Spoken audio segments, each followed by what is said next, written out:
bonjour à tous. Avant de commencer cette présentation qui a pour titre la synthèse de film mince par pulvérisation magnétron de la PVD à l'IPVD, je voudrais remercier les membres du réseau des plasmas froids ici en France de me donner l'occasion de m'adresser à vous à propos de ce sujet. Donc, je suis Stéphanos Constantinis, je viens de l'Université de Mons en Belgique et donc pour ceux qui seraient tentés de me poser des questions après, donc il y a mon adresse email qui est ici en dessous. Donc je viens du laboratoire CHIPS, qui est là pour chimie des interactions plasma-surface. Alors finalement, donc la PVD, qu'est-ce que c'est? Donc c'est l'acronyme anglais pour Physical Vapor Deposition. Donc c'est la synthèse de matériaux par voie physique. Donc tout ce qui est évaporation, pulvérisation, ablation laser, etc. On pourrait mettre ça en opposition avec la CVD, donc Chemical Vapor Deposition, donc qui est la synthèse de matériaux qui se déroule suite à une réaction chimique sur la surface, par exemple. Donc pulvériser, pourquoi? Eh bien, premièrement, donc le but du jeu, c'est de produire une vapeur d'atomes métalliques qui vont donc diffuser à travers le vide, à travers le gaz, et se condenser sur la surface d'un substrat qu'on souhaite traiter. Et ces atomes donc, vont se condenser et former un film qui va donc amener de nouvelles propriétés à la surface traitée, modifier les propriétés, tout en conservant finalement les propriétés massiques, la rigidité ou la flexibilité ou quoi que ce soit, donc du substrat qui est traité. Alors évidemment, on retrouve cette technique de pulvérisation de PVD, en anglais, donc on va parler nous ici de la pulvérisation magnétron, donc magnetron sputtering, dans toute une série de domaines technologiques, que ce soit l'automobile, la défense, l'aérospatiale, l'énergie solaire, évidemment, les textiles, etc. Et c'est une technologie, donc la pulvérisation magnétron dont on va parler aujourd'hui, qui repose sur l'utilisation des plasmas froids. Donc c'est le réseau des plasmas froids, donc je ne vais pas trop m'étendre évidemment sur le sujet. Il y aura juste quelques petits rappels plus tard. Donc, si on regarde un petit peu plus près, finalement, ces surfaces qui sont traitées par pulvérisation, par PVD, on a ici donc quelques exemples, donc des implants dentaires, ici la vis qui est traitée pour assurer la biocompatibilité avec la gencive, tout ce qui est smartphone et écran tactile avec les différentes couches, dont certaines donc, sont produites par ces méthodes de pulvérisation magnétron. Ici, on a une lame en carbure qui est recouverte d'un film diamant. Ici, on a une surface qui est recouverte d'un revêtement auto-nettoyant et qui empêche donc les salissures de rester sur cette surface. Donc, comme je vous disais, un très très bref rappel sur les plasmas froids. Donc, c'est souvent considéré comme le quatrième état de la matière.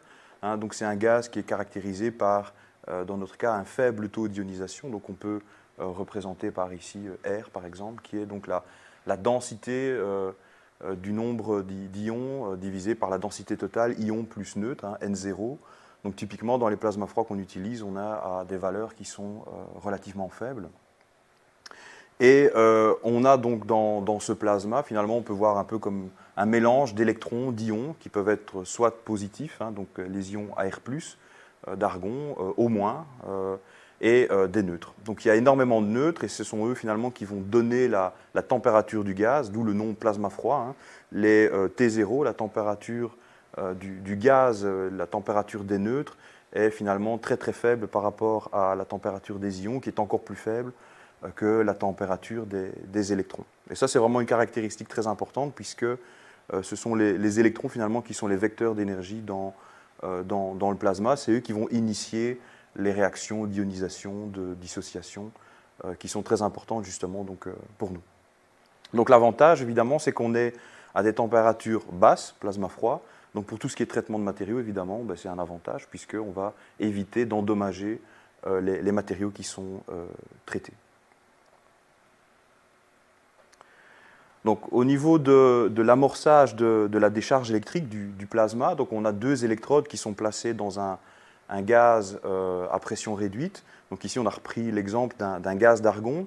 Et lorsqu'on applique une différence de potentiel entre la cathode et l'anode, eh bien, on va créer donc évidemment un champ électrique qui va donner de l'énergie aux électrons, et ces électrons vont donc être accélérés et entrer en collision avec des ions, par exemple, des atomes d'argon, et les ioniser.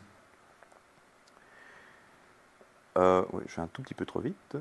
Voilà, donc on a typiquement la valeur de la tension ici que l'on doit appliquer, hein, qui est ici en milliers de volts, on a 1000-2000 volts. Et sur l'axe des X, on a la pression du gaz, et on voit donc ici cette courbe en U, c'est ce qu'on appelle donc les courbes de Paschen, qui vous donne la tension qu'il faut appliquer aux électrodes pour donc déclencher, pour ioniser le gaz, et donc pour générer donc cette décharge électrique. Donc, s'ensuit donc toute une cascade, toute une avalanche d'ionisation, et donc on va arriver ensuite très rapidement à un état stationnaire où les ionisations sont contrebalancées par les recombinaisons, les pertes.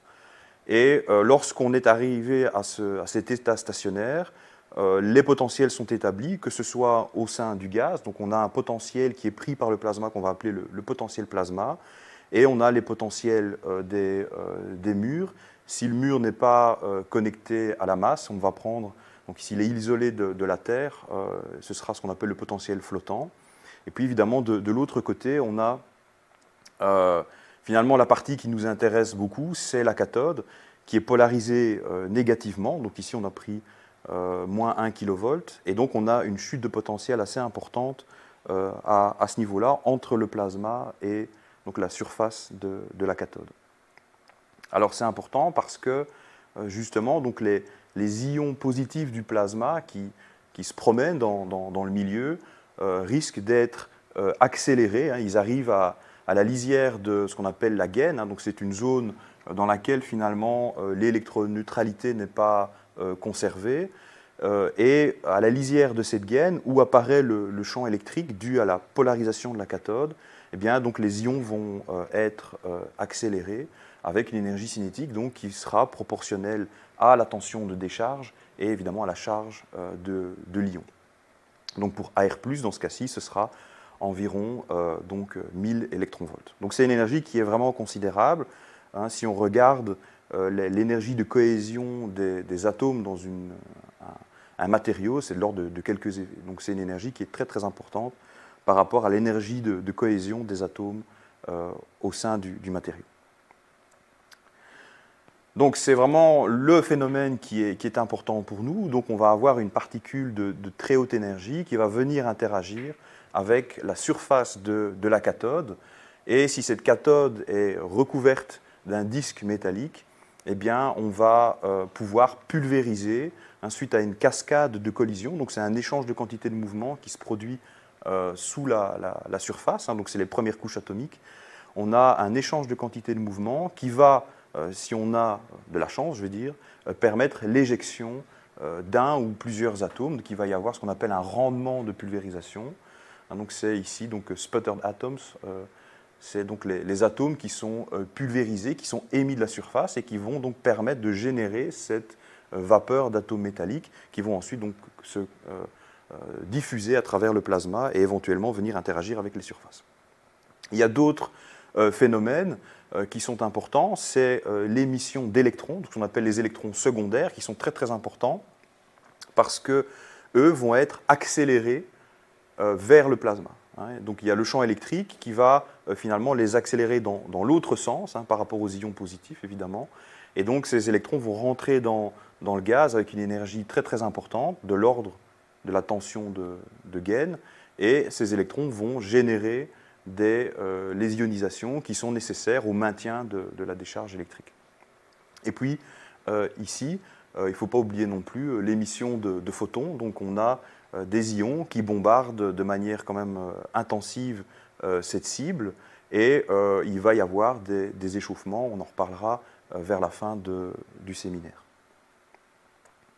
Donc au niveau du mécanisme atomique, il faut voir ça comme comme un jeu de billard en fait. Vous avez la bille blanche que vous accélérez quand vous tapez dedans avec la canne, donc vous lui conférez une énergie cinétique. Ça, c'est l'ion positif qui est accéléré dans la gaine qui est face à la cathode. Et ici, la cible, ces atomes qui sont bien rangés, ce sont donc les atomes qui sont au niveau de la surface de la cathode, au niveau de la surface de la cible. Et donc cet ion va venir transférer sa quantité de mouvement et permettre donc à l'éjection des atomes. Donc si on se replonge dans la théorie de la pulvérisation, donc c'est dans les années 60, c'est Sigmund, il y a une équation qui est reprise ici, qui vous donne finalement le rendement d'émission, le rendement de pulvérisation qu'on peut appeler gamma, donc qui est le nombre d'atomes pulvérisés pour un ion incident. Donc ça donne une idée de l'efficacité du processus de pulvérisation. Ça dépend de plusieurs paramètres. Il y a notamment ici un paramètre qui fait intervenir le transfert d'énergie cinétique entre l'ion et les atomes de la cible. On voit apparaître ici l'énergie cinétique. Et il y a également la chaleur de sublimation, donc qui donne finalement une idée qui tient compte de l'énergie de cohésion des atomes dans la surface. Donc si on trace cette courbe pour des ions argon qui interagissent avec une surface de cuivre, on voit ici donc une échelle qui est en kilo-électron-volt avec gamma, donc le rendement de pulvérisation, c'est peut-être un peu petit, mais on voit ici cette première partie qui s'étend de 10-1 à 1 keV, donc c'est typiquement les valeurs qu'on va utiliser en pulvérisation magnétron, de polarisation de la cathode, et on voit qu'on a un rendement ici donc, qui évolue tout doucement, presque linéairement, là, avec l'énergie cinétique des ions argon. Donc évidemment, plus le courant cathodique, plus le nombre d'ions qui arrivent sur la surface est important, plus on va pulvériser des atomes, et plus l'énergie cinétique, plus la tension de décharge est importante, plus on va pulvériser donc, des atomes également. Donc, le rendement de pulvérisation donc, dépend de l'énergie cinétique des ions, donc de la différence de potentiel appliquée dans la gaine, et également de la combinaison ion-matériau-cible. Donc, si vous avez un ion argon ou un ion krypton, ça va changer la donne, ça va changer les valeurs. Donc, c'est ce qu'on voit ici. On peut simuler finalement, avoir une idée des rendements de pulvérisation pour différentes conditions. Donc ici, on a la pulvérisation d'une cible de titane par 3 types d'ions, des ions néon, argon et krypton. Et c'est une simulation qui est effectuée donc ici par SRIM, qu'on peut télécharger donc, sur ce site. Et on voit donc qu'il y a des rendements différents en fonction de l'atome qui intervient. Idem, si on garde des ions argon+, mais qu'on change la nature de la cible, qu'on passe par exemple du carbone au cuivre, ça c'est tout à fait typique. On a le carbone qui se pulvérise très très très mal, alors que le cuivre, lui, c'est l'inverse, il se pulvérise très très bien. Donc à 700 électronvolts, pour des ions de 700 eV, on va avoir beaucoup de mal à pulvériser une cible de carbone. Par contre, une cible de cuivre, on va très très bien la pulvériser. On a des rendements de pulvérisation qui sont bien supérieurs à l'unité. Donc ces atomes qui sont pulvérisés vont quitter la surface de la cible et ils vont quitter cette surface avec une énergie cinétique initiale qui est typiquement de l'ordre de quelques électronvolts. Donc c'est une des caractéristiques de cette méthode, c'est que finalement les atomes qui quittent la cible ont une énergie cinétique importante et ça va nous donner l'occasion de générer des matériaux dans des conditions un peu différentes des conditions thermodynamiques, d'équilibre thermodynamique. Donc ça ici, c'est la distribution en énergie donc, de ces atomes qui quittent la cible dans le cadre de la pulvérisation d'atomes de cuivre par des ions krypton. Donc l'autre phénomène qui est intéressant, qui est important pour le maintien de la décharge, c'est l'émission d'électrons secondaires. On a ici donc également une idée du rendement d'émission d'électrons secondaires, donc le nombre d'électrons secondaires émis par la cible pour un ion incident. Et on voit également que ça change en fonction de la nature de l'ion incident, ici dans le cas d'une surface de tungstène. Alors, si on regarde dans la littérature, ce rendement il est fonction également donc de la combinaison, comme on voit ici, ion-cible, mais également de la chimie de la surface. Donc ça, c'est vraiment quelque chose de très très important. Lorsque une surface est mise en contact avec de l'oxygène, par exemple, qu'il y a une oxydation de la surface, l'oxyde formé va avoir une tendance à larguer des électrons secondaires qui va être différente de celle du métal pur. Et donc, on va avoir une variation du courant de décharge qui va apparaître. Donc ça, c'est quelque chose d'important pour la suite lorsqu'on travaille dans ce qu'on appelle les décharges réactives, justement, où on ajoute un gaz moléculaire tel que l'oxygène, l'azote ou le méthane, par exemple, dans l'argon. Donc la chimie de la surface, et également, donc, comme on le voit ici, ça dépend, pas trop fortement, mais de l'énergie de l'ion incident. C'est un peu plus marqué dans le cas de ces courbes-ci à basse énergie. Donc en fait ici on traite le cas de ce qu'on appelle la pulvérisation d'iode, c'est-à-dire on a deux électrodes, la cathode et l'anode, et on est dans un gaz à basse pression. Donc typiquement dans le cas de la pulvérisation d'iode, on est à quelques centaines de millitors et on a des tensions de l'ordre du kilovolt, voire plus. On est donc à une pression qui fait que les atomes qui vont quitter la cible, qui vont être pulvérisés de la surface, vont se retrouver à faire énormément de collisions dans le gaz. Ils vont très vite perdre leur énergie cinétique. Ils vont diffuser de manière isotrope dans le gaz. Et donc, on va finalement perdre tous les avantages dont on vient de parler maintenant. Donc, les vitesses de dépôt vont être relativement faibles, c'est-à-dire le nombre d'atomes qui viennent se condenser à la surface de l'échantillon à traiter sera très faible, puisqu'on est à haute pression, il y a beaucoup de collisions. Le lit parcombrien est faible. Diminution de l'énergie cinétique des particules, c'est-à-dire que finalement on a des atomes qui arrivent avec une température, une énergie cinétique qui est égale à la température du gaz. Donc on ne sait pas trop jouer sur ce facteur-là non plus. Or on le verra plus tard, c'est quelque chose de très important. Donc assez vite les gens se sont demandé, tiens, comment est-ce qu'on pourrait réduire la pression de travail pour augmenter le libre parcours moyen, pour permettre finalement à plus d'atomes pulvérisés d'arriver sur la surface du substrat, augmenter l'efficacité de dépôt, la vitesse de dépôt, et également garder donc finalement cette énergie cinétique importante, quelques électronvolts, qu'ont les atomes qui quittent la surface pulvérisée. Donc ça c'était il y a quelques dizaines d'années. Et donc l'idée c'est finalement de piéger les électrons du plasma. Il faut piéger les électrons du plasma à proximité de la cathode, et donc là on se dirige vers ce qu'on appelle la pulvérisation magnétron. Donc magnétron, donc magnet en anglais, on a des aimants qui sont en fait placés ici sous la cible de pulvérisation, donc qui est représentée là. Et on a des lignes de champ, donc ici qui sont schématisées, qui vont du pôle sud vers le pôle nord.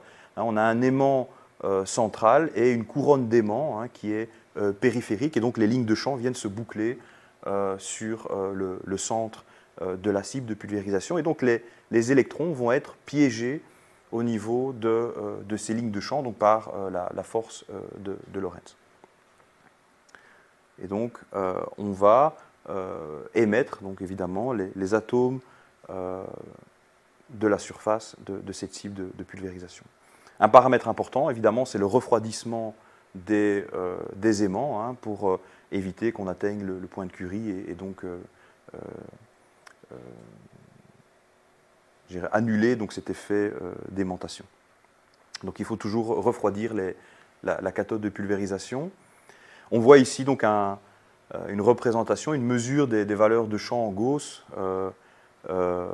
au-dessus d'une cible de pulvérisation entre la cible et le substrat traité. Donc on voit l'orientation du champ magnétique et les valeurs du champ. Donc ici, c'est une représentation schématique avec la force de Lorentz qui va agir sur la trajectoire de ces électrons qui finalement donc, vont se retrouver à spiraler autour des lignes de champ magnétique. Et donc on va confiner ces électrons dans l'espace à proximité de la cathode. Et donc c'est là qu'évidemment on va générer un maximum de collisions ionisantes. C'est là que le plasma va être, comme on dit, le plus dense. C'est là qu'on va retrouver les densités, les quantités d'électrons les plus importantes et d'ions aussi. Et on a donc un rayon ici de gyration qui est donné par les formules classiques. Et évidemment, les électrons sont magnétisés, les ions aussi, mais vu la masse colossale des ions par rapport aux électrons, le rayon de gyration des ions est énorme. Donc on peut considérer qu'ils ne sont pas perturbés par la présence du champ magnétique. Donc ici, on se retrouve dans une situation où la probabilité de collision ionisante augmente à proximité de la cathode de pulvérisation. Donc le courant cathodique va augmenter, le nombre d'ions qu'on va générer va augmenter de manière très significative. Et donc finalement, on va pouvoir diminuer la pression tout en conservant un courant cathodique très très important. Donc si on diminue la pression, donc on va augmenter l'hypercourt moyen et on va augmenter la vitesse de dépôt. Donc là, la pulvérisation magnétron, elle devient intéressante d'un point de vue industriel. On va vite pour générer, pour fabriquer ces films minces qu'on souhaite produire. On a des courbes courant-tension pour ce type de décharge magnétron qui sont caractérisées donc, par cette équation-ci qui donne l'évolution du courant en fonction donc, du potentiel appliqué à la cathode. Et on a ici un exposant N qui typiquement va varier entre 3, 10, 15. Plus cet exposant est élevé, plus l'efficacité du piégeage des électrons est importante et donc plus le courant cathodique va augmenter rapidement avec une faible variation de la tension électrique. Et donc ici on voit en rouge la courbe de Paschen, elle est modifiée. On voit clairement que la tension de décharge qu'on peut appliquer, enfin qu'on doit appliquer pour générer la décharge électrique, pour générer le plasma, reste de l'ordre de quelques centaines de volts alors qu'on diminue la pression. Donc là, vraiment, l'effet du champ magnétique se fait clairement ressentir. On peut travailler à basse pression. Donc typiquement, on va travailler à des pressions de l'ordre du pascal, de l'ordre de quelques millitors par rapport aux 100-200 millitors qu'on devait utiliser précédemment dans le cas de la configuration diode. Alors un des désavantages de la pulvérisation magnétron, de cette méthode PVD, c'est que finalement, lorsqu'on a les cibles de pulvérisation, telles que celles-ci, elles peuvent être sous forme de disques ou des rectangles, le champ magnétique, donc la force de Lorentz vous dit que lorsque le champ magnétique et le champ électrique sont perpendiculaires, c'est là que la force va être maximale. C'est là que finalement l'effet de piégeage est maximum. Or, si on regarde sur le schéma ici, le champ électrique et le champ magnétique sont perpendiculaires seulement dans une zone relativement restreinte au-dessus de la cible. Donc finalement, le courant ne sera pas homogène, ne sera pas distribué de manière homogène sur toute la surface de la cible. Et on va avoir donc des zones où l'érosion, suite au bombardement ionique, sera différente. Ici, elle est maximisée dans cette région-ci, qu'on appelle donc la piste d'érosion, le racetrack en anglais. Donc ça, c'est un problème, évidemment, puisqu'on ne va pas utiliser 100% de la cible d'érosion. Typiquement, on a 30-40% d'utilisé. Alors, on peut jouer avec l'architecture du champ magnétique. Typiquement, on va rencontrer deux configurations, qui est la configuration équilibrée et déséquilibrée. Dans le cadre d'une configuration équilibrée, finalement, on va piéger vraiment les électrons près de la surface. Dans le cas de la configuration déséquilibrée, on va ajuster la force des aimants et leur position de telle sorte à ouvrir donc le champ magnétique et à permettre à des électrons donc de fuir vers le substrat. Et donc on le voit ici, on a finalement des collisions ionisantes qui vont se produire. On va permettre au plasma de s'étendre entre la cible, la cathode et le substrat. Et on va générer également donc, du courant au niveau du port substrat. On verra plus tard que c'est quelque chose qui peut être très important au niveau des propriétés physico-chimiques des films. Donc, sans doute la chose la plus intéressante, c'est que se passe-t-il lorsque on regarde en face de la cathode, hein, sur le substrat. Eh bien, donc, là, on va discuter finalement donc, de la condensation des atomes, de la formation des films minces et donc des propriétés de ces films minces et de voir comment on peut modifier ces propriétés que sont donc la cristallinité, la phase cristalline, la morphologie et la chimie des films qu'on va générer. Alors, évidemment, ces trois paramètres peuvent être interdépendants. Lorsqu'on va cristalliser, on peut changer la morphologie. Lorsqu'on va changer la chimie, on va peut-être changer la morphologie, la cristallinité aussi. Donc, ça rend les choses évidemment assez compliquées. Donc, la condensation des atomes pulvérisés, on en a déjà finalement parlé un petit peu.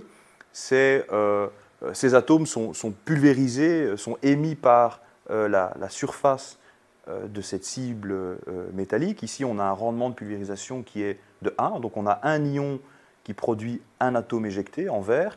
Et ces atomes vont venir se déposer, se condenser à la surface de l'échantillon du substrat. On va avoir donc des phénomènes de diffusion de surface qui vont avoir lieu, qui vont dépendre de l'énergie cinétique initiale de l'atome. Donc, je vous le disais, c'est quelque chose d'important. De la rugosité à l'échelle atomique, de la combinaison, hein, donc de la chimie de surface également, jusqu'à donc former un film. Donc si on regarde ça, si on regarde la tranche du substrat, on a la surface qui est représentée ici, et donc cette pluie d'atomes qui vient interagir avec la surface du substrat. On a d'abord des phénomènes où on va créer des noyaux de quelques atomes, hein, de la nucléation, et puis ces noyaux vont grandir. On va avoir des îlots qui vont se former jusqu'à ce que ces îlots coalescent, hein, se rencontrent, se touchent, pour former, in fine, un film qui est continu. Hein, on a ici, on voit qu'il y a des joints entre les différents îlots qui ont pris donc du volume. Si on regarde du dessus, donc c'est de la microscopie électronique, hein, c'est vraiment des papiers, des images qui proviennent d'articles des années 80, même là jusque des années 60. On voit clairement donc, ici ces petits points noirs qui grossissent de plus en plus. On voit même donc, la diffraction électronique, donc ce sont des cristaux. Et on voit donc finalement que ce film s'étale de plus en plus, les îlots se rencontrent jusqu'à former un film continu. Et puis il y a également certains îlots ici qui vont se rencontrer, fusionner pour donner un îlot un peu plus grand.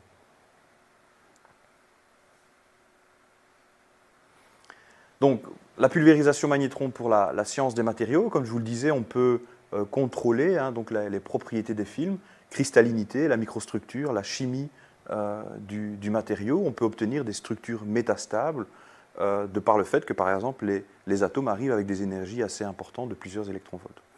C'est un procédé qu'on peut qualifier de vert. Hein, on n'utilise pas finalement de solvant.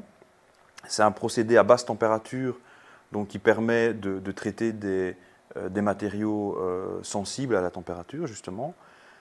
Et c'est une technique qui est transférable vers l'industrie, qui est utilisée depuis maintenant assez longtemps dans des industries telles que l'industrie verrière, pour justement créer des revêtements avec des propriétés optiques intéressantes, par exemple. Donc typiquement, les vitesses de dépôt sont de l'ordre du nanomètre par minute, de quelques dizaines de nanomètres par minute. Ça dépend vraiment des conditions dans lesquelles on travaille, évidemment. Donc, on peut se demander, tiens, pourquoi faudrait-il justement pouvoir manipuler les propriétés du matériau? On va le voir ici, simplement dans le cas de l'oxyde de titane, un TiO2 qui finalement est un matériau, je dirais, chimiquement très simple. Et ce matériau, si on regarde dans la littérature, très souvent, on va voir qu'il est soit amorphe, sous forme anatase, sous forme rutile. Ce sont les phases cristallines qu'on va retrouver. Et si on regarde donc dans certaines publications, on voit que les indices de réfraction, donc les propriétés optiques changent si on passe de l'anatase vers le rutile. Donc on a un indice de réfraction qui passe de 2,2 à 2,7 typiquement. On a la dureté qui augmente aussi quand on passe du rutile vers l'anatase. Et puis on a aussi des propriétés photocatalytiques. Le TiO2 est très très souvent utilisé en photocatalyse avec l'anatase qui généralement est un meilleur candidat que le rutile, mais dans certaines publications, on se rend compte qu'un mélange des deux phases cristallines au sein du matériau rend ce matériau encore plus performant au niveau photocatalytique. Donc si on regarde l'évolution de la cristallinité de ces films minces de TiO2, donc c'est une publication de Martin en 97. On a ici donc un film mince qui est déposé, qui est amorphe. Et lorsqu'on chauffe le film après le dépôt, à 300 degrés, on voit apparaître les pics de diffraction de l'anatase. Et puis à environ 1000-1100 degrés, on a un film qui est du rutile. Donc plus on amène de l'énergie, plus on chauffe, plus l'oxyde de titane se transforme et passe de anatase vers rutile. Donc le rutile, c'est vraiment la phase à haute température. Donc l'importance de la morphologie du film, de la porosité, de la densité, eh bien, ici on voit que, évidemment, un TiO2 qui va être très poreux va avoir une surface spécifique qui va être importante. Et donc ça, c'est très intéressant pour toutes les applications catalytiques, les senseurs chimiques et ainsi de suite. Au contraire, si on a des films qui sont très denses, là, on va plutôt utiliser le TiO2 peut-être pour une protection contre la corrosion, pour empêcher donc les agents corrosifs d'arriver au substrat et donc de l'abîmer. Donc ici, on a trois images d'un film de TiO2 qui est déposé.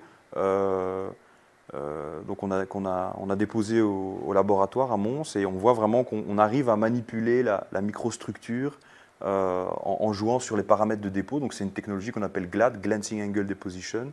Donc je ne parlerai pas ici, mais c'est à nouveau c'est une façon de travailler où on incline le porte-substrat et on génère des phénomènes d'ombrage lors de la croissance du film. Et donc ça permet vraiment de manipuler la microstructure, enfin la structure du film, la morphologie du film à l'échelle nano. Alors ici on a un exemple d'influence, de l'importance de la composition chimique du film de TiO2. On voit qu'en fonction des paramètres de dépôt, on va faire varier donc, le rapport oxygène sur titane, ici à gauche. Donc c'est les données qui sont représentées en vert. Et à droite, on a l'axe qui vous donne la conductivité de la couche. Et on voit que pour des films qui sont sous-stöchiométriques, donc on n'a pas la stöchiométrie TiO2, on est en dessous, on a des conductivités qui sont importantes. Et par contre, lorsqu'on passe à des stöchiométries proches de TiO2, là on a une conductivité qui chute de plusieurs ordres de grandeur. Donc à nouveau, c'est vraiment important de pouvoir contrôler d'une manière précise ce rapport oxygène-titane ou simplement la chimie des films en fonction des propriétés qu'on souhaite, avec lesquelles on souhaite travailler, les applications qu'on souhaite avoir. Je pense. Ici, on a une autre application, toujours pour le TiO2, c'est finalement l'incorporation d'atomes d'azote à l'intérieur du film. Et on voit que le spectre d'absorption, l'absorbance, va se décaler vers la partie visible du spectre. Donc lorsqu'on dope le TiO2 avec de l'azote, on a un film qui est plus absorbant dans le visible. Donc comment est-ce qu'on peut manipuler ces propriétés physico-chimiques lorsqu'on fait de la pulvérisation magnétron? Donc c'est un peu la question qu'on se pose. Comment est-ce qu'on peut faire varier la composition chimique, la cristallinité, la morphologie, la microstructure? Eh bien, au niveau de la chimie du film, il y a ce qu'on appelle la pulvérisation en mode réactif. On peut pulvériser des alliages ou des cibles composées. On peut faire de la copulvérisation, donc on a plusieurs cibles, 2 cibles ou 3 ou 4 qui fonctionnent en même temps. Ce sont donc des méthodes de travail. Donc lors de la pulvérisation en régime réactif, on a une cible, par exemple, donc de titane, et on va ajouter au gaz d'argon, par exemple, de l'oxygène, mais on peut également ajouter de l'azote ou du méthane. Donc cet oxygène, O2, qu'on va introduire dans le plasma, va être ionisé. On va former, par exemple, O2+, O+. On va dissocier également l'oxygène, former des atomes d'oxygène, O. Et donc, évidemment, toutes ces espèces sont réactives, chimiquement très actives, et vont interagir avec les parois environnantes, mais également avec la cible de pulvérisation, qui va se retrouver oxydée. On va former sur la surface de la cible de titane une fine couche de quelques nanomètres d'épaisseur d'oxyde de titane. On dit dans le jargon que la cible est empoisonnée. Alors, lorsque la cible est empoisonnée, donc finalement la surface, le matériau qui fait face au plasma est un matériau différent. Ce n'est plus du titane, c'est de l'oxyde de titane qui a ses propres températures de fusion, qui a ses propres rendements d'émission d'électrons secondaires. Donc finalement, l'électrode change, la cathode change de nature et tout va changer. Donc on peut schématiser finalement l'interaction de ce gaz réactif qui est introduit via un débitmètre, un robinet dont on peut régler l'ouverture. Et ce gaz donc, va interagir avec les parois et éventuellement être pompé. Donc on va former un oxyde sur les parois, donc les parois de l'enceinte, la surface du substrat où le film est en train de croître et la surface de la cible de pulvérisation. Donc ici on voit l'évolution de la pression en gaz réactif, donc la pression d'oxygène, lorsque on augmente le flux, le débit de gaz réactif, lorsque le plasma ne fonctionne pas. Donc on est sous vide, on ouvre le robinet, et plus on l'ouvre, plus la pression en oxygène augmente. Donc ça c'est vraiment l'évolution classique de la pression d'un gaz dans une enceinte.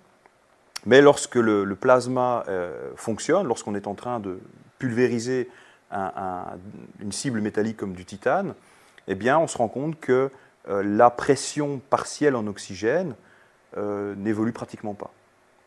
Jusqu'à un moment où on arrive à une valeur critique de ce flux d'oxygène, où là, en fait, on a empoisonné les parois ne peuvent plus pomper d'oxygène, et donc finalement, cet oxygène, il va rester dans le gaz, il va être ionisé, etc., et il ne va plus pouvoir être pompé, et donc là, subitement, la pression va augmenter et avoir une évolution qui va être parallèle à celle qu'on obtient ici en vert lorsque le plasma n'est pas allumé. Parce que les parois ne peuvent plus pomper le gaz elles-mêmes. Donc on voit ici l'évolution de la consommation de gaz réactif.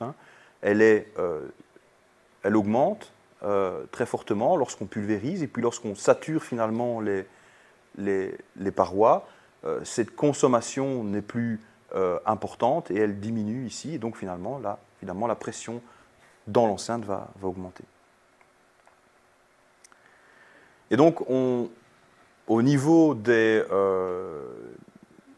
paramètres de la décharge, du courant et de la tension, on va avoir des phénomènes de transition qui vont également apparaître. Donc ici, on suit l'évolution de la tension, c'est la courbe en bleu, et du courant de décharge, c'est la courbe en rouge pour une puissance électrique donnée. Et on voit qu'au fur et à mesure qu'on ajoute de l'oxygène, il arrive un moment où la tension chute fortement. Pourquoi? Parce qu'on est dans le régime empoisonné, la surface de la cible est modifiée avec des rendements d'émission d'électrons secondaires qui sont différents et ainsi de suite.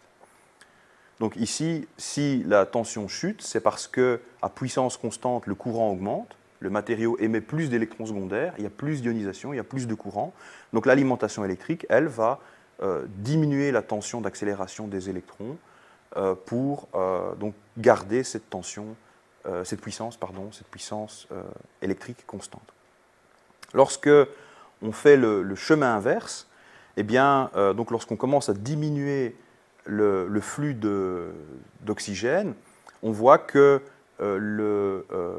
la tension et le courant ne repassent pas par le même chemin, donc c'est un phénomène d'hystérèse. Pourquoi? Parce que le nettoyage est plus difficile, donc récupérer une cible métallique est plus compliqué. Pourquoi? Parce que le rendement de pulvérisation de l'oxyde est beaucoup plus faible. Donc pour retirer cet oxyde, il faut finalement aller beaucoup plus loin que pour l'oxyder. En termes de pression partielle, il faut fortement diminuer la pression partielle en oxygène pour pouvoir permettre aux ions argon d'être efficaces pour nettoyer la cible et récupérer donc une cible qui va être métallique. Donc ici on voit le type de dépôt qu'on peut obtenir. Hein. Lorsqu'on est en mode métallique, on n'a pas assez d'oxygène pour empoisonner la cible. On a un verre qui est recouvert d'un film de titane métallique, hein, donc qui est gris. Lorsque on est en mode empoisonné, on va produire un oxyde de titane, hein, donc qui est un diélectrique qui est transparent. Donc on voit ici à travers le verre. Ici, c'est ce qu'on obtient sur une plaque d'acier. Hein, on a des interférences qui apparaissent parce que l'épaisseur du film est telle que donc on va générer ces interférences. Donc ici, on en a parlé, hein, on a la transition, donc c'est la réaction du gaz avec la cible, donc l'empoisonnement. On a une chute du rendement de pulvérisation, donc l'efficacité du nettoyage, hein, donc le décapage de cette couche d'oxyde devient de plus en plus difficile. Donc on a un phénomène de cascade, d'avalanche, qui va faire qu'ensuite, à une pression partielle critique en oxygène, le phénomène s'emballe et on se retrouve donc dans une cible qui est complètement empoisonnée. L'hystérèse, donc lorsqu'on retire de l'oxygène, lorsque la pression en oxygène diminue, on a donc une réduction de la quantité de gaz réactif. Le nettoyage devient moins efficace car il va toujours subsister beaucoup de gaz réactif qui peut interagir avec la cible. Et donc on doit avoir beaucoup d'ions Ar+, on doit aller plus loin en pression partielle en oxygène. On doit fortement diminuer la pression partielle en oxygène pour pouvoir dépasser donc, le point d'empoisonnement initial. Donc on a une hystérèse. Une autre façon de travailler, c'est finalement de pulvériser directement une cible d'alliage ou d'un composé. Donc on va retrouver par exemple ZnAl pour déposer de l'oxyde de zinc dopé à l'aluminium par exemple. Mais on peut également travailler avec des cibles qui sont directement du TiO2 ou un TiO2 qui est sous-stoichiométrique par exemple. Et donc à ce moment-là, on va retrouver sur le substrat donc des billes vertes et rouges qui étaient présentes initialement ici au niveau de la cible de pulvérisation. Donc on a une très grande flexibilité au niveau de la chimie des films qu'on peut déposer. Alors il faut faire attention aux phénomènes de pulvérisation préférentielle et également donc les phénomènes de transport des atomes dans les plasmas. On peut se retrouver avec des rapports de composition élémentaire qui changent en fonction par exemple de la position du substrat autour de cette cible de pulvérisation. On peut faire de la copulvérisation, donc là on a deux cibles A et B qui pointent vers le même endroit et donc on va déposer, donc on va pouvoir vraiment doser le nombre de billes rouges et de billes vertes qu'on va venir amener sur la surface de l'échantillon. On peut donc même générer des gradients de composition si le substrat ne tourne pas, n'est pas mobile en dessous des deux cibles. Et puis on peut travailler de cette manière-ci, où les deux cibles sont alignées, hein, elles ne sont plus confocales, et on fait voyager l'échantillon d'abord en dessous de la cible A, puis en dessous de la cible B, et on peut générer donc des multicouches, hein, telles qu'on le voit ici, B4C, SIC. Donc on a vraiment une couche avec une précision très très importante, hein, de l'épaisseur de chacune des couches, et on a donc ce sandwich qui est généré. Au niveau de la phase cristalline, on a la possibilité donc de travailler également là-dessus. Lorsqu'on compare ici donc ces données, on retrouve finalement à basse énergie des particules incidentes, hein, donc des atomes incidents. Si on est à très très basse énergie, finalement on retrouve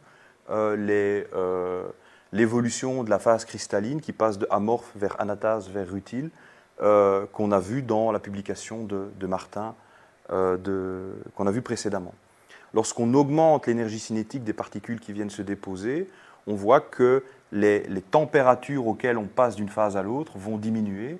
En pulvérisation magnétron, on va transiter, si on peut dire, on va passer de l'amorphe vers un mélange anatase-rutile, apparemment déjà à 100-150 degrés. Donc l'énergie cinétique des particules qui viennent se déposer est un paramètre vraiment important pour également manipuler la phase cristalline. Et on trouve ici donc le diagramme de Thornton, hein, comme on l'appelle, donc le structure zone model, qui montre également l'évolution de la microstructure, la morphologie des films en fonction de l'énergie des particules incidentes et de la température du substrat, ce qu'on appelle la température réduite. Donc c'est le rapport entre la température du substrat et la température de fusion du matériau qu'on dépose. On voit que la microstructure change, la morphologie change. Hein, on passe d'une zone à l'autre. On a la zone 1, la zone T, la zone 2, la zone 3, avec donc des structures qui au départ sont très poreuses à basse température pour une faible énergie des particules incidentes. On a des colonnes qui sont très espacées les unes des autres, c'est assez fibreux. Et puis on va avoir des colonnes qui vont avoir une largeur un peu plus importante. On va même modifier la topographie, donc la structure de la surface, jusqu'à arriver donc ici dans la zone 3, où on a des grains qui sont beaucoup plus imposants. Et on voit également donc cette évolution ici, c'est la tranche, hein. On passe de la zone 1 à la zone 3 en fonction donc de la température. Donc si je reviens ici à cette diapositive, on voit que dans le diagramme de Thornton, finalement, on va faire varier l'énergie cinétique des particules en modifiant la pression. Donc plus on va générer des collisions, plus la pression augmente, moins l'énergie des particules incidentes sera grande, quoi. Donc la pression est également un paramètre important. Lorsqu'on veut générer des films minces, il faut y faire attention. Alors, on a vu tout à l'heure que lorsqu'on travaille avec des magnétrons qui étaient déséquilibrés, donc les lignes de champ magnétique vont vers le porte-substrat, on va ioniser également le gaz près du porte-substrat, donc on va favoriser le bombardement ionique du film en croissance. Et ce bombardement ionique, il va donc permettre de générer des thermal spikes, donc des pics thermiques. Ça va permettre de repulvériser des atomes qui seraient déposés. Ça va permettre de également transférer les ions qui viennent bombarder le film, vont donner de l'énergie cinétique aux atomes de la surface et leur permettre de diffuser un petit peu plus loin. Donc ça va permettre de densifier les films, de modifier la rugosité de surface, éventuellement de changer la cristallinité, la texture, donc l'orientation des cristaux sur la surface, et ainsi de suite. Donc c'est ce qu'on voit ici.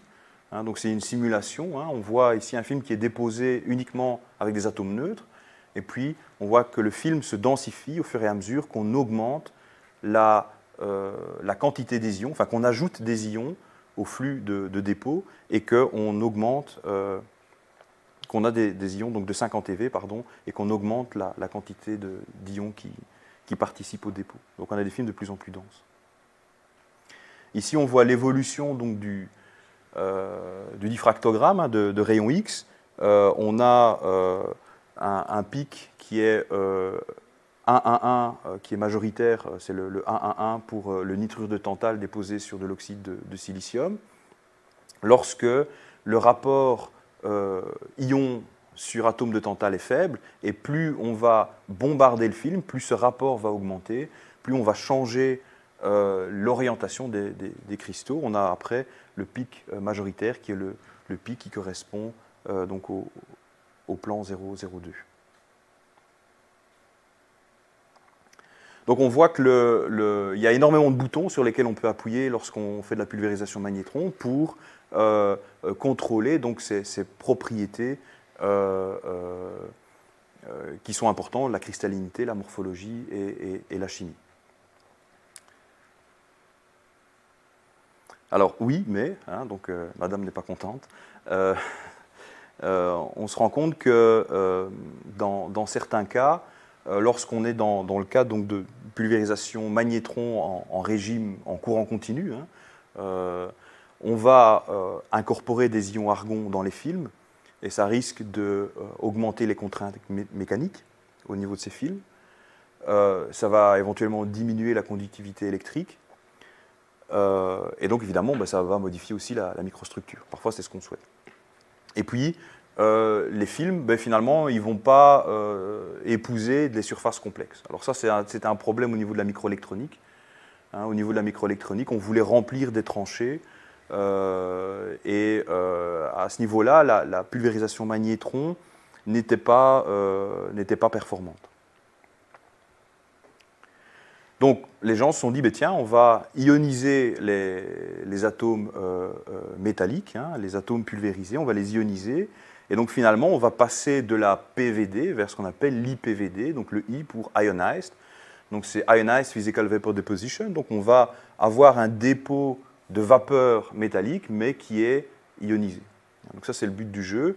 Ici, donc, on voit clairement le problème qui se pose, c'est que lorsqu'on est en magnétron, en courant continu, on pulvérise des atomes neutres, du cuivre, et ces atomes neutres, en fait, finalement, ils vont venir se déposer dans le fond de la tranchée et au-dessus, et on va se retrouver avec du vide, et donc au niveau de la conductivité électrique, c'est évidemment pas du tout souhaitable.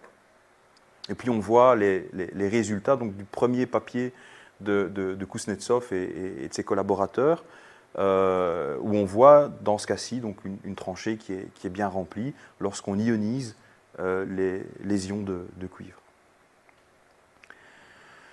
Donc on peut discuter finalement de trois grandes, de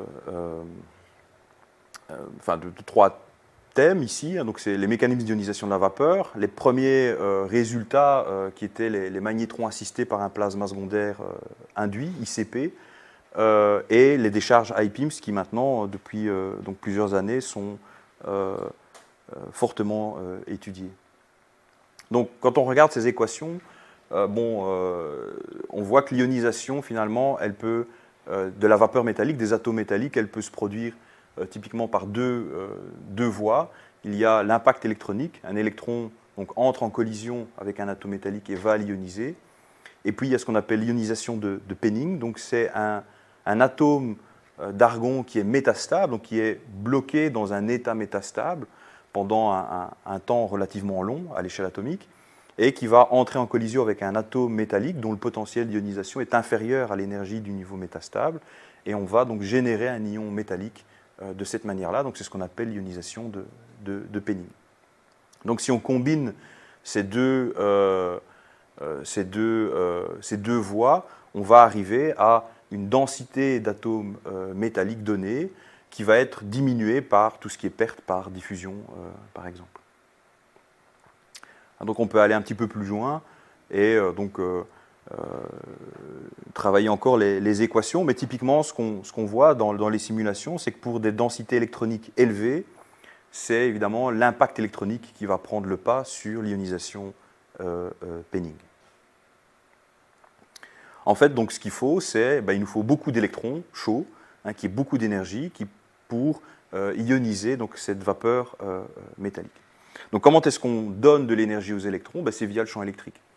Donc via le champ électrique, on va fournir de l'énergie aux électrons et on va donc pouvoir ioniser la vapeur. Et donc la première idée qui est apparue dans les années 80, c'était donc de venir placer une antenne ici à l'intérieur de l'enceinte de pulvérisation. On voit ici une vue du dessus avec la boucle qui est parcourue par un courant radiofréquence et qui va générer un plasma secondaire qui va permettre donc d'ioniser les atomes métalliques qui quittent la cible et qui diffusent vers le porte-substrat. Donc ça, c'est l'idée. Alors, le problème qu'on rencontre, c'est que pour être efficace, il faut travailler à des pressions qui sont relativement élevées, de l'ordre de quelques dizaines de millitors, quelques pascals. Donc, évidemment, les vitesses de pulvérisation, les vitesses de dépôt vont être diminuées par rapport à du magnétron conventionnel où on travaille à 5 millitors par exemple. On voit ici donc deux photos qui montrent donc cette boucle ICP qui fonctionne avec vraiment le plasma qui s'étend dans toute l'enceinte.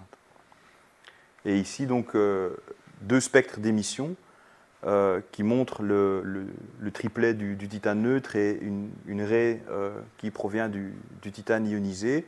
Lorsque, en jaune, on n'a pas la boucle radiofréquence qui est enclenchée, donc on voit juste les trois raies spectrales du neutre, on voit que ici c'est très très faible, enfin, il n'y a pas de raie spectrale pour les ions, et on augmente toutes ces intensités, et surtout le rapport ion sur neutre augmente très fortement lorsque on a le courant radiofréquence qui alimente la boucle. Donc c'est efficace, mais il faut travailler à haute pression. Et puis, au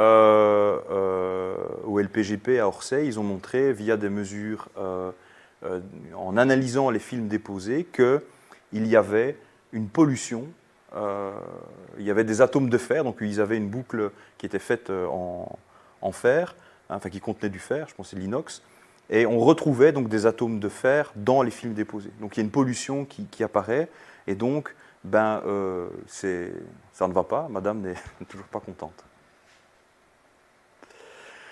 Donc finalement, on a réfléchi à d'autres méthodes pour ioniser la vapeur, et on s'est dit, on va éliminer la boucle radiofréquence, on va revenir à de la pulvérisation cathodique conventionnelle, mais il faut arriver à fournir énormément d'énergie à cette cible de pulvérisation, à ce plasma via la cathode. Donc le problème, évidemment, c'est que si la cible, on lui applique trop de puissance, elle va commencer à chauffer et on risque d'endommager les aimants qui sont en dessous et donc de perdre le confinement magnétique. Donc la façon de procéder, c'est finalement de découper, de fonctionner par impulsion, d'avoir des impulsions très courtes, dont la durée est typiquement de l'ordre de quelques dizaines de microsecondes jusqu'à quelques centaines de microsecondes, pendant laquelle on applique énormément de puissance, et puis on a un temps off qui est très long, et puis on répète le système. Donc on doit avoir des impulsions de très haute puissance, avec un rapport, un duty cycle, un rapport on-off, qui est suffisamment faible pour que la puissance moyenne qu'on applique à la cathode reste dans les spécifications de la pulvérisation cathodique conventionnelle. Donc c'est de là que vient donc, le terme IPIMS, donc pour High Power Impulse Magnetron Sputtering, donc la pulvérisation en régime d'impulsion de haute puissance.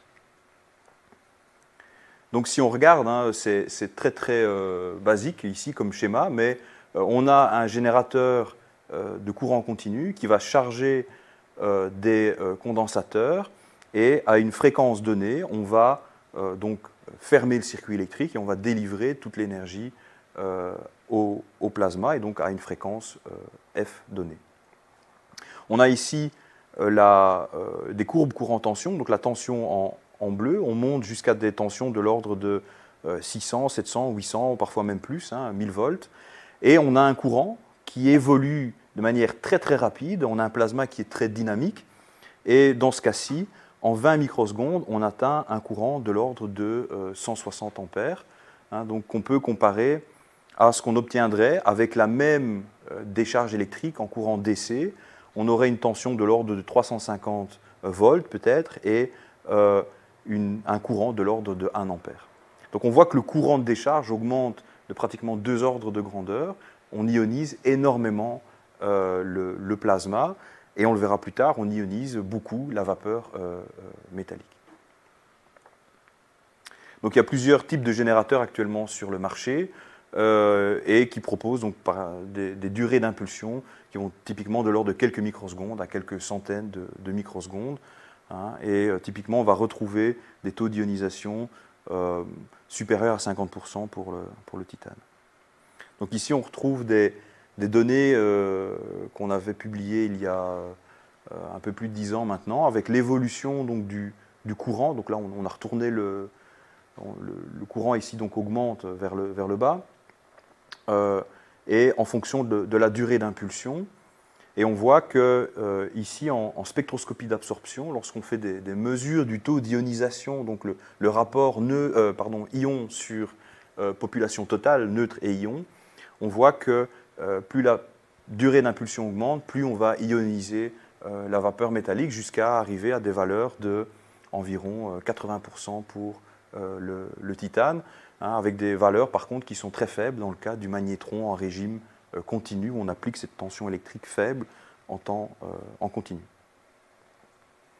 Alors je vous disais, c'est un plasma qui est très dynamique, hein, donc il y a une chimie qui évolue tout au cours du temps, assez rapidement. Et ici donc ce sont des données de fluorescence induite par laser, où on voit finalement l'espace interélectrode. Donc on a la cathode qui est en bas et le port substrat qui est en haut. Donc on a une nappe laser qui se propage, et donc on a une vision de l'évolution donc des densités d'argon-métastate, des atomes de titane et d'ions métalliques au cours du temps. On voit donc, d'abord on va produire les argons métastables, et on voit donc ensuite que lorsque les atomes de titane commencent à être pulvérisés, finalement l'argon métastable diminue, et puis lorsque donc on a donc vraiment cette évolution du titane neutre, et puis après on va générer les ions métalliques. On peut le revoir une deuxième fois.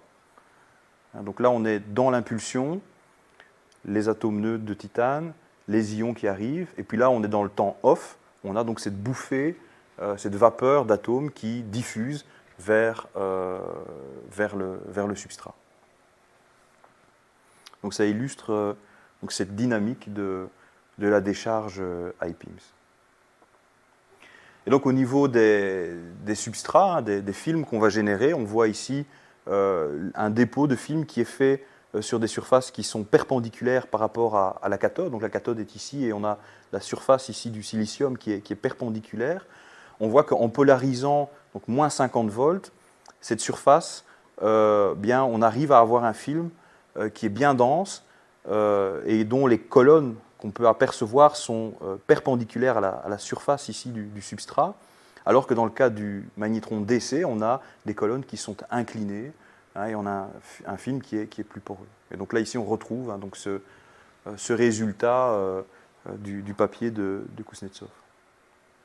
Alors, on peut aller assez loin dans l'ingénierie de surface et d'interface. Donc, dans ce papier-ci, on voit qu'on peut implanter des ions sous la surface, que cette implantation sous la surface va permettre une meilleure adhésion des films, et ensuite améliorer donc la résistance de ces films de nitrure de chrome déposés par IPIMS par rapport à des films qui seraient déposés par des méthodes telles que l'ARC. Donc ce sont aussi des papiers qui ont quelques années, mais je trouve qu'ils illustrent bien donc, les phénomènes. Donc si on reprend le TiO2, hein, on voit, si on compare par rapport à du DC bipolaire, ici donc, sur cette image, on a en DC bipolaire des films qui sont relativement poreux, donc ils sont un peu abîmés parce que s'ils étaient déposés sur des plaques d'acier, et on les avait coupés, donc on a évidemment perturbé un petit peu on a un peu abîmé le film, mais on voit clairement quand même la différence par rapport aux films qui sont déposés en IPIMS, qui sont beaucoup plus denses. Ici, on voit qu'on obtient des films anatase sur des films sur du verre. Et par contre, lorsqu'on dépose sur de l'acier, on voit qu'on a directement du rutile. Donc c'est la phase à haute température, on ne chauffe pas, on change juste le substrat, hein, on passe à de l'acier qui est évidemment connecté à la terre, à la masse. Pardon. Et on voit qu'on a tout de suite les pics du rutile qui apparaissent et qu'on peut changer la texture de ce film en jouant sur la polarisation du substrat, donc en accélérant les ions métalliques vers la surface du film. Donc là, on compare donc les films qui sont déposés sur du verre, donc c'est de l'anatase, sur de l'acier qui est donc mis à la masse, on a du rutile, et puis lorsque on met l'acier au flottant, au potentiel flottant, comme si c'était une plaque de verre, on retrouve de l'anatase. Donc on met en évidence ici l'importance de la connexion électrique, si on peut dire, du porte-substrat lorsqu'on fait du dépôt en IPVD. Hein, pour le transfert d'énergie, c'est très important. Bon, ça, je vais passer. Donc ici, on compare par rapport au DC. Hein, donc le DC pulsé sur l'acier, on a de l'anatase. On retrouve toujours le rutile par IPIMS. Et puis on retrouve de l'anatase sur le verre, que ce soit en DC ou en IPIMS. Mais on voit qu'il y a une orientation un peu plus aléatoire dans le cas de l'IPIMS. Et puis lorsqu'on compare les indices de réfraction de films déposés en DC bipolaire et en IPIMS. Donc c'est les conditions qui sont tout à fait identiques, hein, c'est la même cathode, c'est la même enceinte de dépôt, on a juste remplacé les deux alimentations l'une par l'autre. Et on voit qu'il y a un saut quand même significatif de l'indice de réfraction à 550 nanomètres. On passe de 2,07 en DC à 2,40 et quelque chose en IPIMS. Donc tout ça m'amène donc à la dernière partie de l'exposé, où on va discuter donc des transferts d'énergie entre le plasma et la surface en pulvérisation magnétron. Évidemment, on a comparé la pulvérisation en mode continu, en DC et en IPIMS. Ce sont des études qu'on fait ensemble avec les collègues du GREMI, Anne-Lise et Amaël, et Pierre-Antoine depuis quelques années maintenant. Donc si on regarde dans la littérature, finalement, quels sont les contributeurs, quelles sont les contributions à l'énergie déposée au substrat? Il y a plusieurs suspects, hein. Il y a les ions argon, les ions métalliques, les neutres, lents, rapides, les espèces qui se condensent, hein, les atomes métalliques qui se condensent, il y a une enthalpie de formation, de condensation qui est relâchée.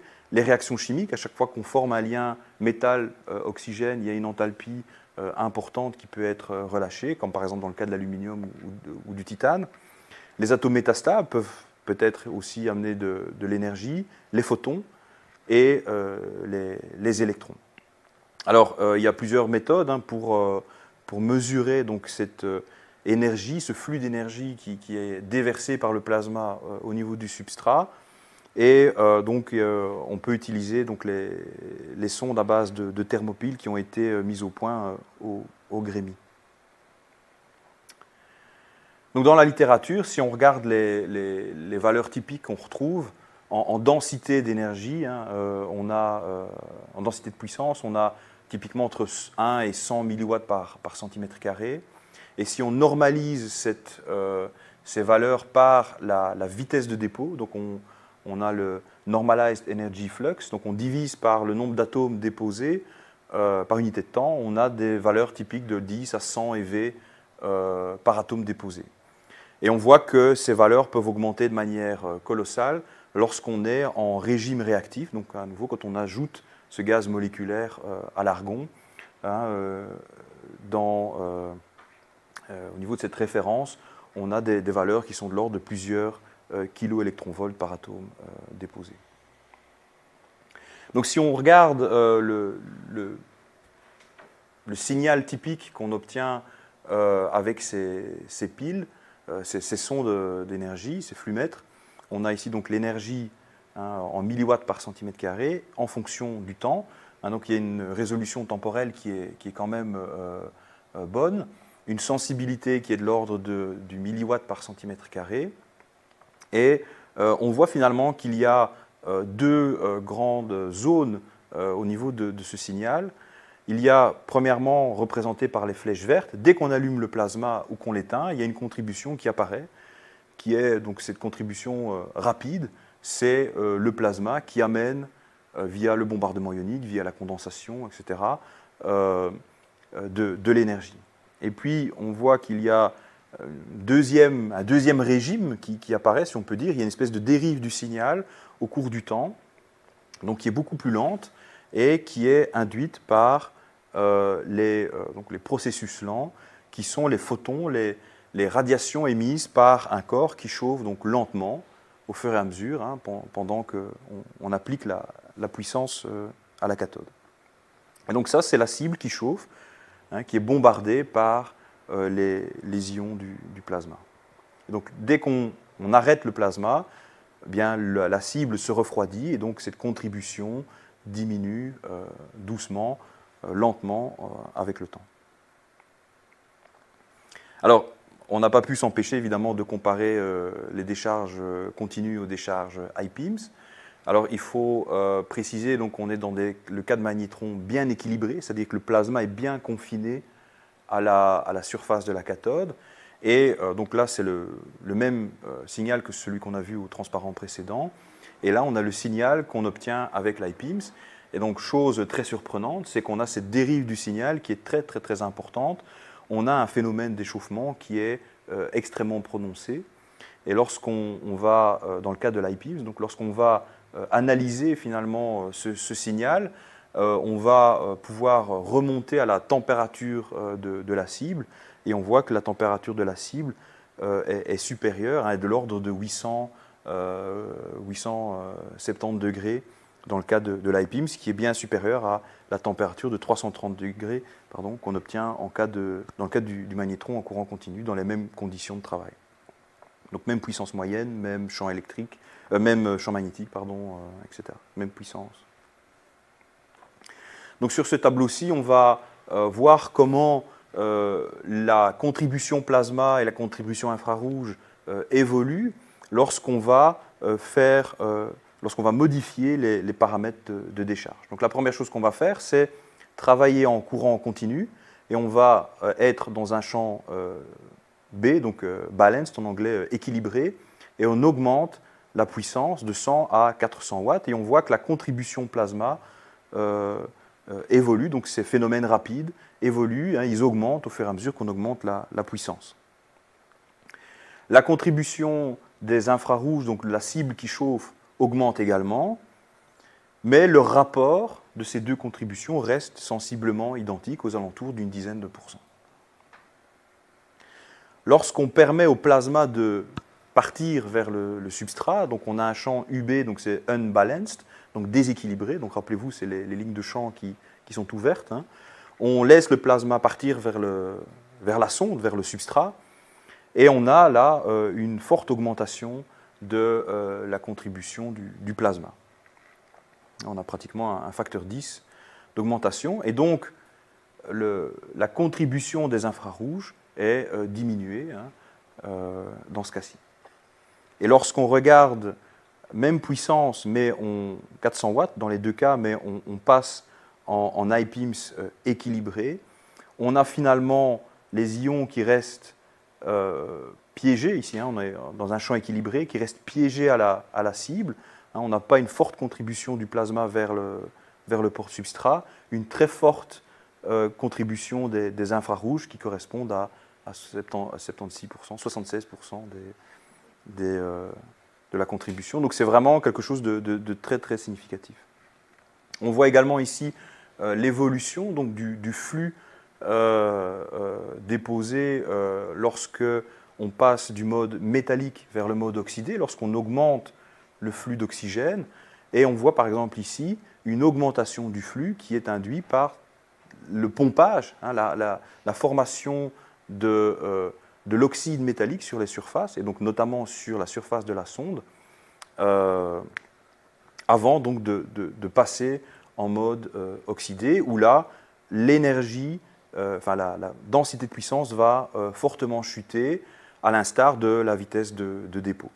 Alors justement, si on normalise par rapport à la vitesse de dépôt, on voit que la valeur donc, du normalized energy flux, donc du flux d'énergie normalisé, en rouge ici, augmente lorsque on passe en mode oxydé. Donc la vitesse de dépôt diminue, on envoie moins d'espèces vers le substrat, parce qu'on a oxydé la cible, mais la quantité d'énergie augmente par atome déposé. Donc ça veut dire qu'éventuellement, il y a une autre contribution qui apparaît lorsqu'on est en mode oxydé. Donc qu'est-ce qu'on a appris jusqu'à présent?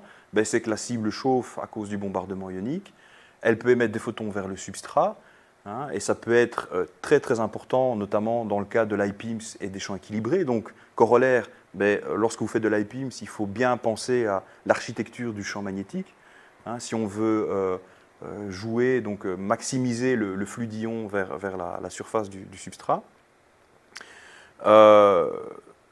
Et ce sont des phénomènes d'échauffement de cible qui peuvent être éventuellement invoqués pour expliquer certaines propriétés, la morphologie, la microstructure des films déposés en IPIMS, et également certains résultats qu'on trouve dans la littérature où on a des vitesses de dépôt en IPIMS qui sont supérieures à celles qu'on a en DC. Alors généralement c'est l'inverse, mais dans certains cas, on a des vitesses de dépôt qui sont supérieures à celles en DC, et on l'a vu pour l'oxyde de tungstène, dans cette publication-ci.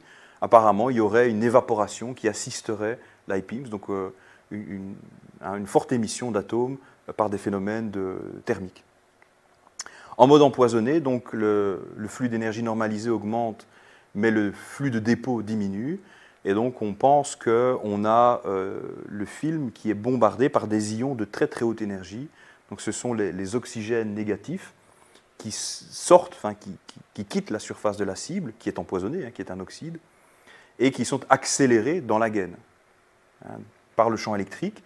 Et donc ici on voit des mesures de spectrométrie de masse. On voit qu'il y a une population d'ions à haute énergie. Donc ce sont des tensions de gaine ici qui sont appliquées, qui sont dans le cas du DC de l'ordre de 300-350 volts.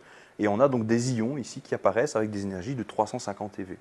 Donc on a des ions au moins qui bombardent la cible, le substrat avec une très très grande énergie, et donc ils peuvent contribuer à l'échauffement. Donc dernière petite question, est-ce qu'on pourrait éventuellement utiliser ce flux, cette mesure du flux pour prédire la phase cristalline des films de TiO2? Hein, pour rappel, on a ici l'évolution, hein, de films de TiO2 déposés qui sont amorphes, hein, sur du silicium, ils sont amorphes à température ambiante, et lorsqu'on les recuit, on passe d'anatase vers rutile. Et on a fait donc cette manipulation, mais en changeant les paramètres de la décharge. Donc on est toujours dans la même enceinte, mais on va passer de DC vers IPIMS. En DC, on va passer de 400 à 800 watts. On va changer l'architecture du champ magnétique, passer de équilibré à déséquilibré, pour voir si on ne peut pas faire varier le flux d'énergie et faire varier donc la structure cristalline des films de TiO2. Et on s'est rendu compte que si on prend en compte la globalité du flux d'énergie, c'est-à-dire les effets plasma et les effets infrarouges, on a apparemment une évolution de anatase vers un mélange anatase-rutile jusqu'à anatase-rutile, mais avec une prédominance du rutile, dans le cas où on a de l'IPIMS à 800 watts avec un champ déséquilibré. Donc ici, en fait, il y a, je dirais, quelque chose de contre-intuitif. Hein. C'est que si on regarde le cas ici, on est dans le cas donc 800 watts déséquilibré, on a de l'anatase, mais on a à 400 watts équilibré et 800 watts équilibré, on commence à avoir du rutile. Donc ça, c'est un peu contre-intuitif. On se dirait, tiens, si j'ai une plus de puissance à la cathode, je devrais avoir plus d'énergie délivrée au substrat. Et on s'est rendu compte que ce n'est pas le cas, parce que dans le cas des champs équilibrés, à nouveau, il y a une contribution des infrarouges qui devient importante. Voilà, donc je termine ici donc, ce séminaire. Je remercie les collègues hein, du Grémy et puis les agences de financement. Et vous également. Merci.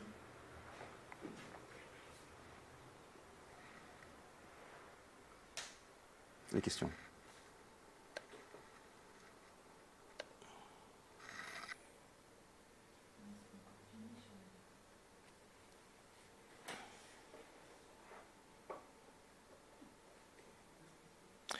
Donc, Monsieur Rabat qui pose la question de les cibles sont plates, y aurait-il un intérêt à avoir une forme différente, concave par exemple, même si l'optimisation peut être complexe? Oui, il y a, je dirais, le cas tout à fait, qui est industrialisé. Ce sont des cibles cylindriques, donc qui tournent autour d'un axe, qui permettent donc justement d'optimiser la piste d'érosion. La cible tourne, donc la surface chauffe moins, donc on peut mettre encore plus de puissance, déposer encore plus vite. Donc effectivement, oui, il y a des géométries qui sont optimisées pour encore augmenter l'efficacité du système. Amaël Carrière, donc quelles sont les stratégies pour obtenir une couche mince de 10 à 20 nanomètres d'épaisseur avec une très faible rugosité par rapport à l'ALD? Je dirais des procédés comme l'IPIMS par exemple, où on va permettre aux atomes d'arriver à la surface avec une énergie cinétique importante. On peut même jouer avec la polarisation du substrat, donc on peut vraiment contrôler l'énergie cinétique des espèces métalliques qui se déposent. Et donc, il y a des publications qui traitent par exemple de films d'argent, où le point de percolation, le point de coalescence est atteint beaucoup plus rapidement que dans le cas du régime d'essai. Donc ça, je pense que c'est peut-être la piste à suivre. Troisième question. Stéphane Quinet, donc dans quelle élimination des cibles en configuration minimum peut-elle améliorer les rendements de pulvérisation? Oui, je lis la question, pardon. Université d'Orléans, donc Stéphane Quinet, donc dans quelle limite l'échauffement d'une cible en configuration magnétron peut-elle améliorer les rendements de pulvérisation? C'est une bonne question, mais nous, on a une étude sur l'oxyde de tungstène où on s'est rendu compte que lorsqu'on est en régime réactif, qu'on met énormément d'oxygène, quand je dis énormément, c'est qu'on a plus de 80% d'oxygène dans le mélange, on est dans un régime où on arrive à obtenir des vitesses de dépôt qui sont 3 fois plus importantes qu'en DC, pour peu qu'on ait des impulsions longues et avec beaucoup d'énergie dedans. Et là, apparemment, on fait chauffer la cible et donc on obtient des vitesses qui sont 2 à 3 fois supérieures.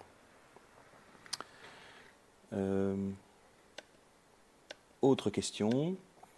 Donc, Martin Evrard, pouvez-vous donner plus de précision sur le mécanisme de redressement des colonnes lors des dépôts IPIMS? Donc ça, c'est dû à l'énergie cinétique des ions qui vont déloger les atomes qui sont dans les colonnes, leur permettre de mieux mouiller la surface. Donc on change le mécanisme donc, de croissance à ce niveau-là. Il y a quelques publications, notamment du groupe de Alberto Palmero, qui s'est beaucoup attaché à ces mécanismes-là, et je pense qu'ils ont traité de manière assez approfondie, avec de la modélisation, ces effets donc, de bombardement ionique lors de croissance de colonnes en glade. Voilà, j'espère que ça répond à la question.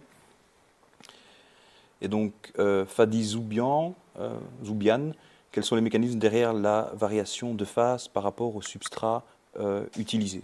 Donc là, c'est certainement la mobilité des atomes, c'est l'apport d'énergie, mais je pense que on n'est pas au bout de l'étude. On travaille toujours sur le sujet pour essayer vraiment de comprendre, par exemple, qui fait quoi. parce que lorsqu'on mesure des énergies au substrat avec la sonde, finalement on collecte tout. Donc là, on travaille très durement pour essayer justement donc de voir quelles sont les contributions les plus importantes. Est-ce que vraiment les infrarouges jouent un rôle très très important par rapport aux ions? Dans quel cas on peut penser également peut-être au bombardement des électrons secondaires et ainsi de suite. Donc je pense que c'est quelque chose d'assez complexe. Il y a des effets certainement donc de mobilité des atomes. Il y a peut-être aussi simplement des effets thermiques, hein, comme de la recristallisation lorsqu'on recuit dans un four, donc des effets thermodynamiques finalement qui apparaissent. Voilà, je pense qu'il n'y a pas d'autres questions. Évidemment, si les gens veulent, il y a mon adresse email qui est là et qui n'hésite pas à m'envoyer des questions.